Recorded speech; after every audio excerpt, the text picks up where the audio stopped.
নেতা কর্মীদের প্রতি দরদ নেই বলে শেখ হাসিনা পালিয়ে গেছেন, অথচ অবর্ণনীয় নির্যাতন নিপীড়নের পরও বেগম খালেদা জিয়া দেশ ছেড়ে যাননি বলে মন্তব্য করেছেন বিএনপি মহাসচিব মির্জা ফখরুল ইসলাম আলমগীর। ঠাকুরগাঁয় স্থানীয় ভোটারদের সাথে মতবিনিময় সভায় তিনি এসব কথা বলেন। জাতীয় নির্বাচনের আগে গণভোটের কোনো সুযোগ নেই উল্লেখ করে মির্জা ফখরুল জানান, সংস্কার প্রশ্নে বিএনপি রাজি, কিন্তু সেসব সংস্কারে বিএনপি রাজি নয়, তা সংসদে গিয়ে আলোচনার মাধ্যমে পাশ হবে। বলেন, দেশের গণতন্ত্র পুনরুদ্ধারে আসন্ন জাতীয় সংসদ নির্বাচন অত্যন্ত জরুরি।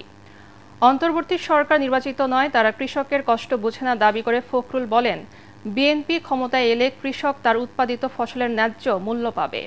তিনি আরও বলেন, নারীর ক্ষমতায়নে ফ্যামিলি কার্ড দেবে বিএনপি।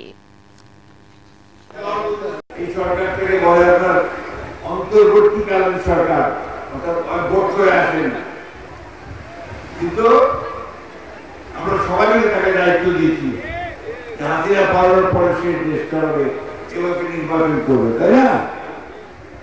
দুঃখের কথা হচ্ছে এই সরকারটার পেছনে তো মানুষ নাই, মানুষের যে কষ্ট সেগুলো সরকার বুঝে না। কৃষকের কষ্ট কোথায়, সমস্যা কোথায়, এই সরকার বুঝে না। বন্ধুগণ, আমরা এই কৃষকের সমস্যা সমাধান করতে চাই।